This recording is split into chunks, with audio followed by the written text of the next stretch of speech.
I never thought it would come to this, but when my landlord knocked on my door, I knew I was out of options. 3 months, behind on rent, no way to pay, no one to turn to, and then he made me an offer I should have refused, but I didn't. Before we start, please take a moment to like and subscribe. It only takes a second, but it helps the channel grow tremendously. I truly appreciate all your support. Now let's begin. I flinched at the knock. My robe had slipped open, exposing my bare thigh, but I was too exhausted to care. I opened the door. Mr. Harris stood, their eyes dragging over me, slow, deliberate. "You're 3 months behind on rent, Julia." I pulled my robe tighter. "I know, Mr. Harris, I just need more time." He stepped inside, shutting the door behind him. The air thickened, his gaze lingered. "Shame to see a woman like you struggling," he murmured, voice smooth. "So beautiful, yet so helpless." Heat crawled up my skin. "I'll figure something out," he sighed, shaking his head. "Time doesn't pay the bills, sweetheart." I had tried everything, extra shifts, borrowing, cutting back. Nothing was enough. "Please, just a little longer," I whispered. He studied me. "Or maybe there's another way." My stomach tightened. There it was, the unspoken offer now in the open. "What do you mean?" "Come on, Julia, you know what I mean." The room felt smaller, my robe felt thinner. "No one has to know," he said, "just between us." I hesitated, heart pounding. He smirked, watching me squirm. "I can make your problems disappear." I exhaled shakily, no choices, no way out, just him. Slowly I nodded, his smile deepened, then he reached for the belt of my robe. "Good girl." Mr. Harris led me into the bedroom, his grip firm but unhurried. The air felt thick, pressing against my skin as I stepped inside. The scent of aftershave and something deeper, masculine, familiar, filled my senses. He wasted no time, standing at the edge of the bed. He undid his belt with a slow, deliberate motion. The soft clink of metal sent a shiver through me. "You know what to do, sweetheart." A lump formed in my throat. I hesitated, my fingers tightening into fists at my sides. His lips curved into something between amusement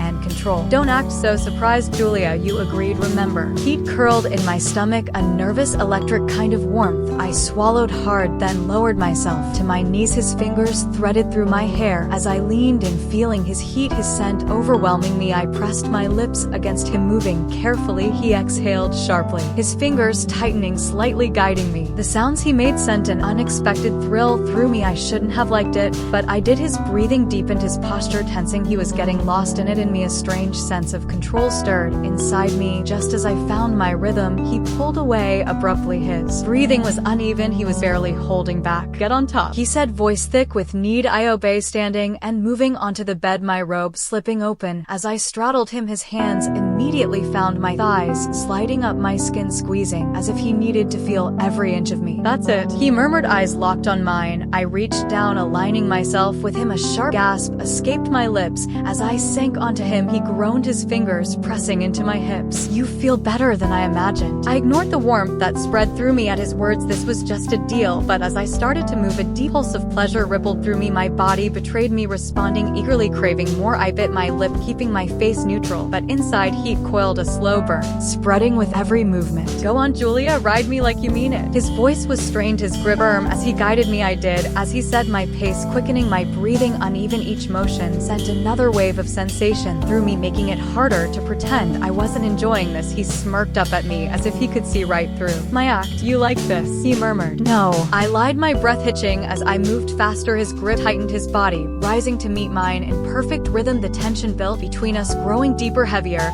I clenched my jaw, desperate to hold back any sound that might betray me. "Keep going," he growled, his control slipping. His eyes never left mine, drinking in every movement, every unspoken reaction. I dug my nails into his chest, holding on. His pleasure built inside me, threatening to spill over. His breath hitched, his body tensing beneath me, and then with a final shudder he exhaled, his hands locking me in place. As he reached his peak, I followed seconds later, my body trembling from the intensity, but I swallowed my moans, keeping my expression unreadable as I collapsed onto him, my body still humming. For a moment we just lay there, our breathing heavy, skin damp and warm. Then slowly I moved off him, sitting at the edge of the bed. I didn't speak, I didn't need to, but deep down I knew the truth. I had enjoyed every second of it, and so did he. I sat at the edge of the bed, pulling my robe around me, though it did little to cover what had already been seen. My skin still tingled, my breath still unsteady. I felt his eyes on me, watching, waiting. "You surprised me, Julia." His voice was smooth, amused. "Didn't expect you to enjoy yourself that much." Heat flickered in my stomach. I ignored it. "It was just a deal," I murmured. He chuckled. "Sure, if that's what you need to believe." Silence stretched between us. I should have felt ashamed, but I didn't. Not entirely a part of me had liked it more than I wanted to admit. "I have another proposition for you." I glanced at him. "What do you mean?" He leaned against the headboard, his shirt still open, his expression unreadable. "You enjoyed this, I know you did, and there are men who'd pay good money for a woman like you." I stiffened. "You're joking." "Not at all." He watched me closely. "You said you're out of options, but you don't have to be. You could turn this into something lucrative." My breath hitched. "That's different. This was just..." I stopped because I didn't have the words. "Just what?" His smirk deepened. "Just a favor, just for fun." I turned away, my mind racing. I should have been disgusted, but I wasn't, because he was right. I had enjoyed it, and now the thought of doing it again, of being wanted, of being in control, of making something out of nothing, didn't seem impossible. "It's your choice," he said, standing up, buttoning his shirt. "You don't have to say yes, but if you do, I know 2 men who'd pay well for a night with you." A chill ran through me. "Not just 1, 2. I swallowed hard. It should have been an easy no, but it wasn't. "How much?" His smirk widened. "More than you've ever made in one night." I exhaled slowly, my pulse hammered in my ears. 1 night, 2 men, a choice that could change everything. I lifted my chin and nodded. "All right." Mr. Harris grinned, reaching for his phone. "Good girl, I'll make the call."